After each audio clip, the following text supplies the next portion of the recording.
Good evening to all of you. कैसे हो आप सभी। तो आज हम नया टॉपिक स्टार्ट कर रहे हैं जो कि है आपका revaluation of assets and reassessment of liability. चलो स्टार्ट करते हैं।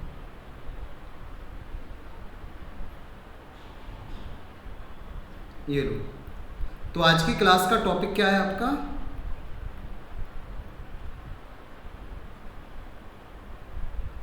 Revaluation of assets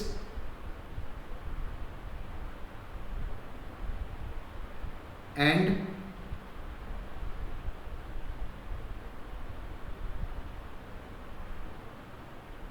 reassessment of liability.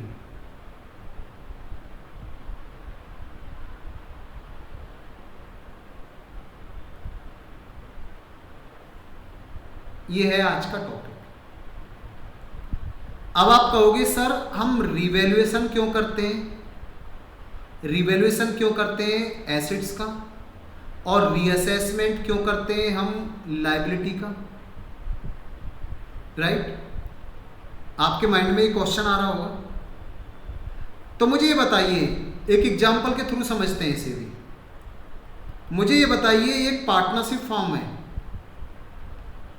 ये एक पार्टनरशिप फॉर्म है जिसमें ए और बी दो पार्टनर हैं। इनकी जो ओल्ड रेशियो थी वो थी, मान लेते हैं 1:1। ये ओल्ड रेशियो, ध्यान रखना। अब इन्होंने सोचा है कब से, ऑन 1 अप्रैल 26 से इन्होंने कहा है कि हम इस डेट से अपनी न्यू रेशियो रखेंगे। क्या रखेंगे? 3:2। तो ये क्या है इनकी न्यू रेशियो। अब मुझे ये बताइए, आप ध्यान से समझना है आपको। मुझे ये बताइए, यहां पे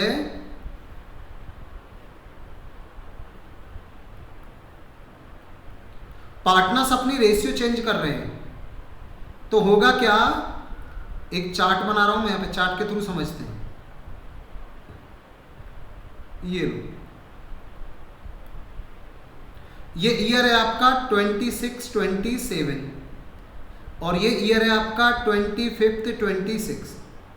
तो यहां पे जो रेशियो थी इनकी 1 अप्रैल 25, इस डेट को जो रेशियो थी वो थी इनकी PSR रेशियो 1:1, ओल्ड रेशियो। अब इन्होंने इस डेट से, ऑन 1 अप्रैल 26 से, इस डेट से इन्होंने कहा है कि हम अपनी रेशियो रखेंगे यहाँ पे PSR रेशियो कितनी, 3:2। तो ये न्यू रेशियो है। तो जब पार्टनर्स अपनी रेशियो चेंज कर रहे हैं तो क्या होगा यहाँ पे, तो पीछे के जो भी एसेट्स हैं आपके पास, जितने भी आपके पास फर्म के एसेट्स हैं, हम उनको क्या करेंगे? रीवैल्यू करेंगे। सर रिवैल्यू क्यों करेंगे? रिवैल्यू करने से क्या होगा बेटा, कोई एसेट आपका इंक्रीज होगा, कोई एसेट आपका डिक्रीज होगा। और एसेट इंक्रीज या डिक्रीज होने से जो भी आपको गेन आ रहा है या जो भी प्रॉफिट आ रहा है वो आपका ओल्ड रेशियो में ही बटेगा, पार्टनर्स में, ओल्ड रेशियो में। इसलिए हम यहाँ पे रिवैल्यू कर रहे हैं, यहाँ पे रिवैल्यूएशन अकाउंट बना रहे हैं यहाँ पे, ठीक है ना। और यहाँ पे क्या करेंगे? रीअसेसमेंट करेंगे लायबिलिटी का। अब लायबिलिटी का रीअसेसमेंट करने से क्या होगा कि आपकी जो लायबिलिटी है वो डिक्रीज होगी या इंक्रीज होगी। तो उससे भी क्या होगा, या तो आपका प्रॉफिट आएगा या आपको नुकसान आएगा। तो जो भी नुकसान आए या प्रॉफिट आए वो ध्यान रखना ओल्ड रेशियो में ही बटेगा, पार्टनर्स में। इसलिए हम यहाँ पे रिवैल्यूएशन अकाउंट बनाते हैं। क्लियर हुआ? सारे बच्चे रिप्लाई करें एक बार। कंसेप्ट क्लियर हुआ सबका कि हम यहाँ पे रिवैल्यूएशन कर क्यों रहे हैं एसेट्स का? क्योंकि पार्टनर्स रेशियो चेंज कर रहे हैं, तो जो भी हमारे पास एसेट्स है उनको रिवैल्यू करो। रिवैल्यू करने से क्या होगा, किसी एसेट की वैल्यू इंक्रीज होगी, किसी एसेट की वैल्यू डिक्रीज होगी।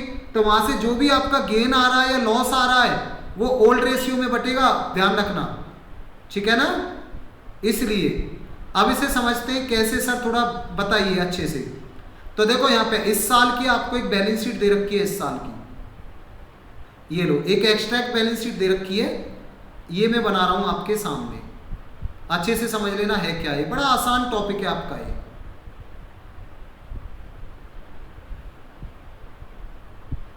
ये आपके सामने एक बैलेंस शीट बनाई है मैंने,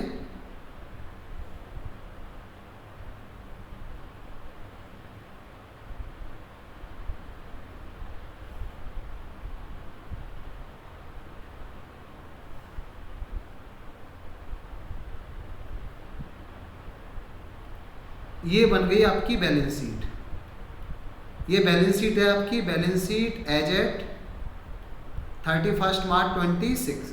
और ध्यान रखना ये एक्सट्रैक्ट बैलेंस शीट है, अधूरी बैलेंस शीट है ये एक्सट्रैक्ट बैलेंस शीट है। तो ये आपकी liability side, amount, assets, amount. अब आपके पास ये काफी सारे एसेट्स हैं, देखो यहां पे एक तो है आपके पास यहां पे फर्नीचर,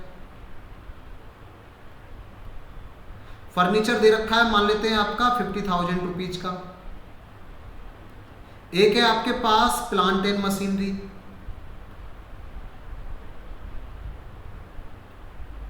वो दे रखा है आपका, मान लेते हैं 1,60,000 का। एक है आपके पास यहां पे लैंड एंड बिल्डिंग,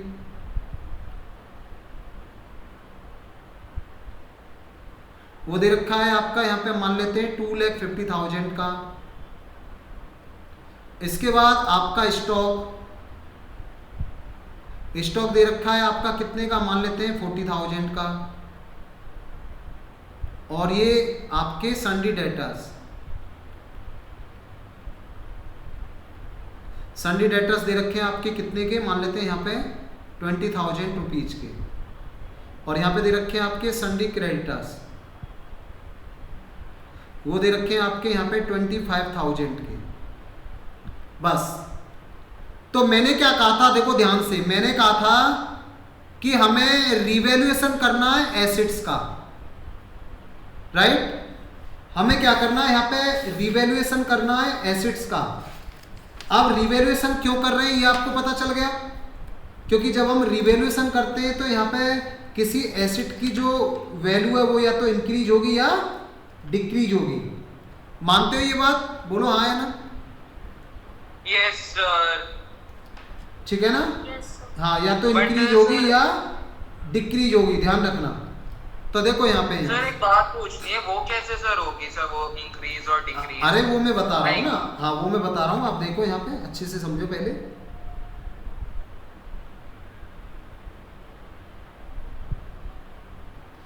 देखो यहाँ पे, इधर देखो यहाँ पे, तो मैं यहाँ से थोड़ा सा इसे आगे बढ़ा रहा हूँ। ये ऐसे नहीं बनानी है आपको, लेकिन मैं समझाने के लिए बना रहा हूँ इसे, ठीक है। बैलेंस शीट तो आपकी ये है, बस ये मैं अलग से 2 टेबल ये बना रहा हूँ, ये अलग से बना रहा हूँ आपको समझाने के लिए, ताकि आपके माइंड में अच्छे से आए। नहीं, मैं पूछ रही हूँ एक्सट्रैक्ट मतलब इनकम्प्लीट है। देखो इधर देखो पहले, ये जितने भी आपके एसेट दे रखे हैं ये बुक वैल्यू पे दे रखे हैं, हाँ या ना? ये बुक वैल्यू दे रखी है इनकी, ये बुक वैल्यू दे रखी है, ध्यान रखना। बैलेंस शीट में जितने भी एसेट दे रखे हैं, ठीक है ना। अब क्या होगा, अब आपको ये देखना है कि अगर हम फर्नीचर को आज बेचें तो कितने का बिकेगा, यानी कि मार्केट वैल्यू या फिर रियलाइजेबल वैल्यू। क्लियर है?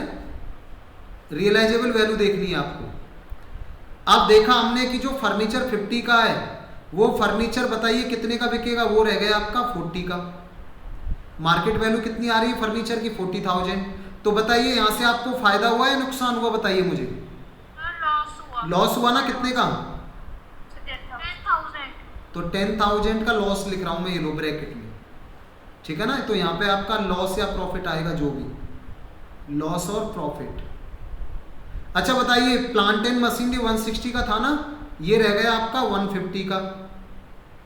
बताइए, लॉस हुआ सर 10,000। यहां से भी लॉस हो गया आपका 10,000 का। बहुत अच्छे, शानदार जवाब। लैंड एंड बिल्डिंग 250 का था ना, ये हो गया आपका 3 लाख का। 50,000 प्रॉफिट है। बहुत अच्छे, 50,000 का प्रॉफिट हो गया। प्रॉफिट हो। अच्छा, स्टॉक आपका 40 का था ना, ये आपका 50 का हो गया। बताइए, 10,000 से बढ़ गया। 10,000 का क्लियर है? प्रॉफिट है। प्रॉफिट हो गया 10,000 का ये। और ये डेटर्स आपका अभी भी 20 का है, सर नहीं इसमें तो ही नहीं है। कुछ नहीं। जीरो है सर। आप देखो ध्यान Zero से। या फिर अच्छा ये डेबिट। बताइए आपको क्रेडिटर्स को कितना पेमेंट करना है? 25,000। 25,000। लेकिन इसमें से अगर मैं ये कहूँ कि 5,000 के क्रेडिटर्स आपके रिटर्न बैक हो गए, यानी कि 5,000 को आपको पेमेंट नहीं करना, तो अब कितना पेमेंट करना आपको? 20,000। 20,000। तो आपका फायदा कितने का हुआ? 5,000। 5,000 का 5,000 फायदा हुआ ना, क्योंकि 25 के बजाय क्रेडिटर्स कौन होते हैं? जिनसे हमने रॉ मटेरियल सप्लाई, जिनसे हमने रॉ मटेरियल खरीदा था। अब हमें उनको पेमेंट करना था 25,000 का, लेकिन अब हमें उनको पेमेंट करना है 20 का, केवल 5,000 का पेमेंट नहीं करना। तो ये फायदा हुआ ना हमारा, लायबिलिटी डिक्रीज हो गई। बोलो हाँ या ना? अब मैं इससे ये कहता हूं आपसे कि इसका रिवैल्यूएशन अकाउंट बनाओ। तो कैसे बनाओगे? देखो यहाँ पे अब मैं रिवैल्यूएशन अकाउंट बना के दिखा रहा हूं आपको। अभी तक समझ में आया सबके? हाँ या ना? Yes sir. आसान लगा? Yes sir, yes sir. Yes, sir. Revaluation account आपको ऐसा Yes, तो नहीं sir. लगा? वेरी गुड, बहुत आसान आपका टॉपिक है ये, बस समझना है आपको अच्छे से हम कर क्या रहे हैं। तो ये बनाया मैंने यहाँ पे रिवैल्यूएशन अकाउंट।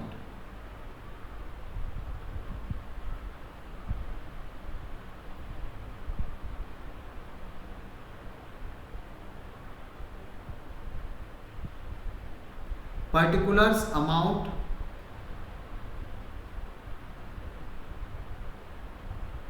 पर्टिकुलर्स अमाउंट, ये क्रेडिट साइड होती है और ये होती है आपकी डेबिट साइड। ध्यान रखना, फायदा इधर, फायदा क्रेडिट साइड में, मैं लिख देता हूं यहां पे ये लो, फायदा क्रेडिट साइड में और नुकसान डेबिट साइड में। ओके, फायदा क्रेडिट साइड Yes, में। sir. बताइए फर्नीचर से नुकसान हुआ था या फायदा? यस सर, लॉस हुआ था। लॉस हुआ था Loss ना, हुआ तो किधर था। जाएगा? डेबिट में, Debit में क्रेडिट में? आएगा। नुकसान डेबिट में, क्रेडिट। आएगा। तो लिखो यहाँ पे टू फर्नीचर। अब अच्छे से समझ लेना सभी, कहीं बाद में आप ये कहो कि सर आप डेबिट में क्यों लिख रहे हो। सर क्योंकि लॉस है इसलिए डेबिट। नहीं, आगे आप जब मैं क्वेश्चन कराऊंगा आप तब कहो कि सर डेबिट में क्यों ले जा रहे हो। अच्छे से समझ लेना अभी। नहीं, ये मेरे को पता था। प्लांट एंड मशीनरी से क्या हुआ? नुकसान या फायदा? लॉस। इससे भी आपको लॉस हुआ है, ये भी इधर ही आ जाएगा। टू प्लांट एंड मशीनरी कितने का नुकसान हुआ? 10,000। 10,000 वेरी का। गुड। अच्छा बताइए यहाँ पे लैंड एंड बिल्डिंग से क्या हुआ? Sir profit. प्रॉफिट हुआ, Credit फायदा हुआ side, 50,000 का। credit। तो किधर आएगा? डेबिट में, क्रेडिट में? क्रेडिट में। तो लिख दो इधर।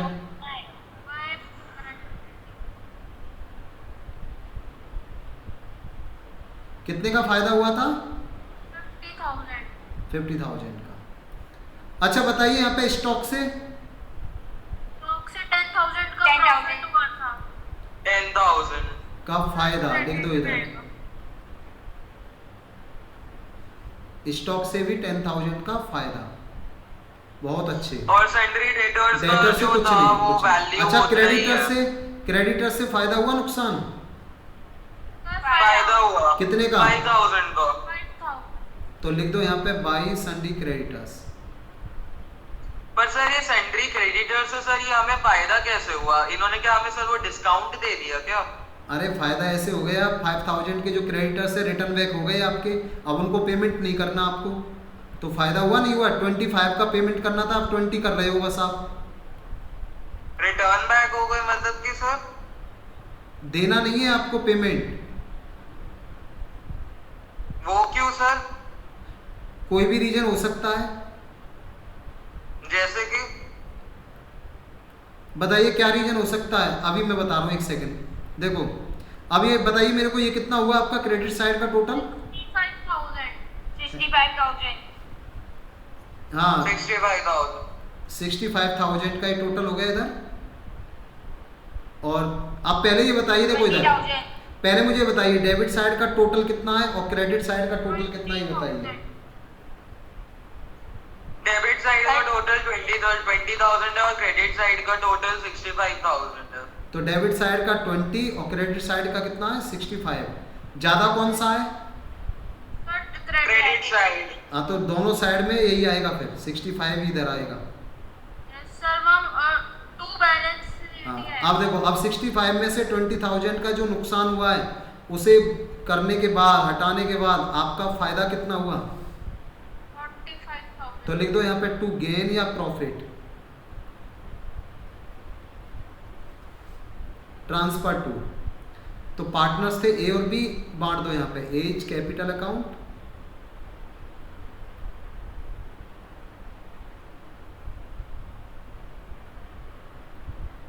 बीच कैपिटल। ओल्ड रेशियो में बटेगा। ओल्ड रेशियो ध्यान रखना, ओल्ड रेशियो में लिख भी देता हूँ यहाँ पे, ओल्ड रेशियो।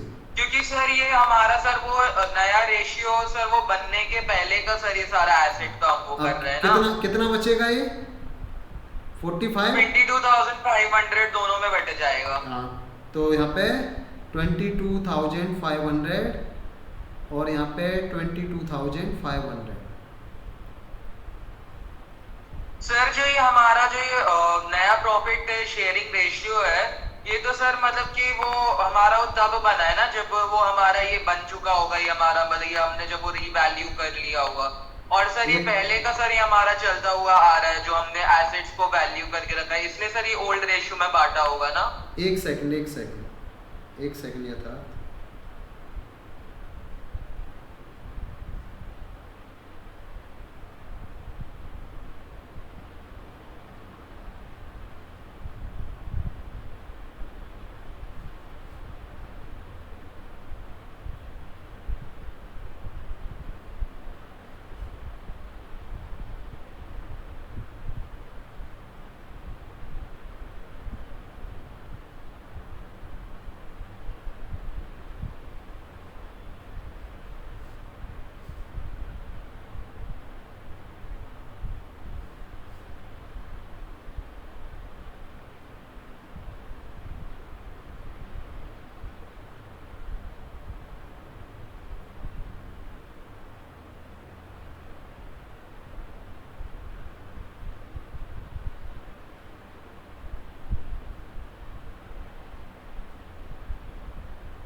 हाँ बताएं मेरे को, क्या कह रहे थे?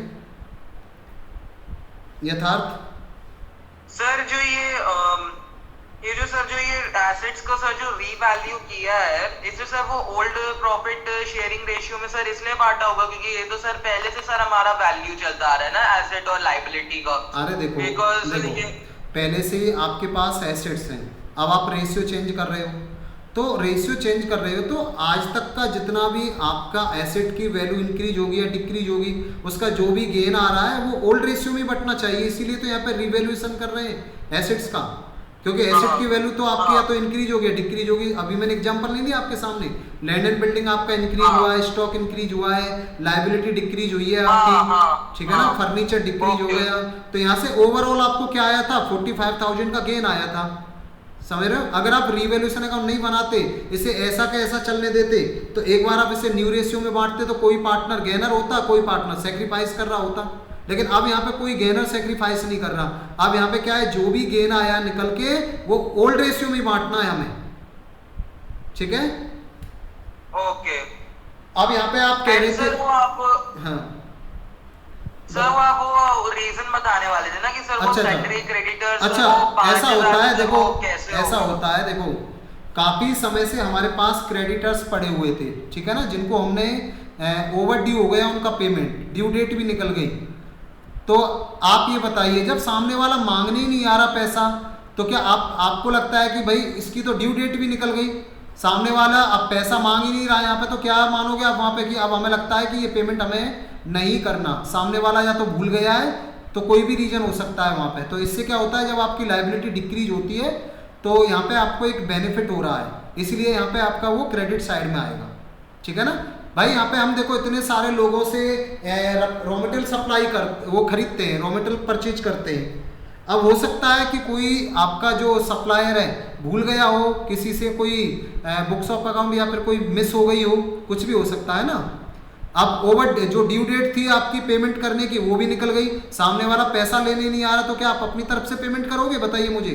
अगर आप किसी से उधारी में पैसा लेते हो, चलो वो सब तो छोड़ो, आप बिजनेस की बात मुझे बताइए। आप सिंपल सी बात कर रहा हूं मैं आपसे, आपने किसी से पैसा उधारी पे लिया 1 महीने के लिए, स्वानी 1 महीने के लिए पैसा उधारी पे लिया यथार्थ। अब मुझे ये बताइए 1 महीने तक आपको क्या लगेगा कि भाई साहब 1 महीना हो जाए तो मुझे पेमेंट करना, मेरी ड्यू डेट आ रही है कि मैंने हरी से पैसा लिया है तो मुझे पेमेंट करना है हरी को। लेकिन हुआ क्या, आप तो रेडी हो पेमेंट करने के लिए, लेकिन हरी पैसा लेने आया ही नहीं, ड्यू डेट भी निकल गई आपकी। अब बताइए अब क्या होगा? अब आपको लगता है कि अब तो 6 महीने निकल गए, सामने वाला पैसा लेने ही नहीं आ रहा। समझ रहे हो मेरी बात? भाई कोई भी रीजन हो सकता है उसकी डेथ हो गई हो, या फिर हो सकता है कि जहां पे वो अपना रिकॉर्ड बना के रख रहा था कि मेरे को पैसा लेना, वो गुम हो गई हो, कोई भी रीजन हो सकता है। लेकिन यहाँ पे ये है कि जो लायबिलिटी है आपकी, उसकी जो ड्यू डेट है वो ओवर हो चुकी है, अब आपको पेमेंट नहीं करना, ठीक है ना? तो 25 में से अब आपको 20,000 का ही पेमेंट करना है बस। क्लियर हुआ कंसेप्ट? तो ये रीजन होता है। Okay sir. तो ये था आपका रिवैल्यूएशन अकाउंट, ठीक है ना? इस तरीके से बनेगा। तो बाकी अभी हम नेक्स्ट क्लास में करेंगे आगे। अभी तो अब बताइए, इसमें कोई डाउट तो नहीं किसी को? नेक्स्ट क्लास में हम इसके क्वेश्चंस की प्रैक्टिस करेंगे फिर। No sir. हाँ, ये पता चल गया ना सबको कि चल क्या रहा है यहाँ पे, किस तरीके से हम रिवैल्यू करते हैं। अरे हम उसे मार्केट वैल्यू पे लेके आते हैं, रियलाइजेबल वैल्यू पे, कि भाई आज अगर हम बेचे तो कितने में बिकेगा ये। अब उससे देख लो आप कंपैरिजन करके, आपकी बुक वैल्यू कितनी थी और कितने में बिक रहा है, तो वहां से आप देखो यहाँ पे लॉस या वो निकल के आ रहा है आपका। ओके सर, ठीक है ना? और सर जब भी सर वो मार्केट वैल्यू सर वो बुक वैल्यू से सर अगर वो बड़ी हो तो सर वो गेन होता है ना फिर तो हमारा। हाँ तो गेन ही तो है ना, 250 से 3 लाख हो गया। हाँ, इस तरीके से करेंगे। Okay okay sir. हाँ बताएं। सर इस चैप्टर में कुछ इम्पोर्टेंट टॉपिक्स कौन से हैं? इम्पोर्टेंट टॉपिक ही चल रहा है सोनी। अच्छा ये। हाँ इम्पोर्टेंट है, पिछला भी इम्पोर्टेंट ही था, सब इम्पोर्टेंट ही चल रहा है। ये मत समझना कि ये इम्पोर्टेंट नहीं है, कहीं से कुछ भी आ सकता है एग्जाम में, ध्यान रखना। कभी रिवैल्यूएशन में से आ गया, कभी वहां से कुछ भी आ सकता है कहीं से भी। हाँ सारा इम्पोर्टेंट चल रहा है, तो ये ना समझे, पूरा करके चलना है आपको अच्छे से। तो आज की क्लास का जो मैंने टॉपिक कराया आपको अच्छे से समझ आया सबके? बताइए मुझे, कोई डाउट तो नहीं है ना किसी का? No sir.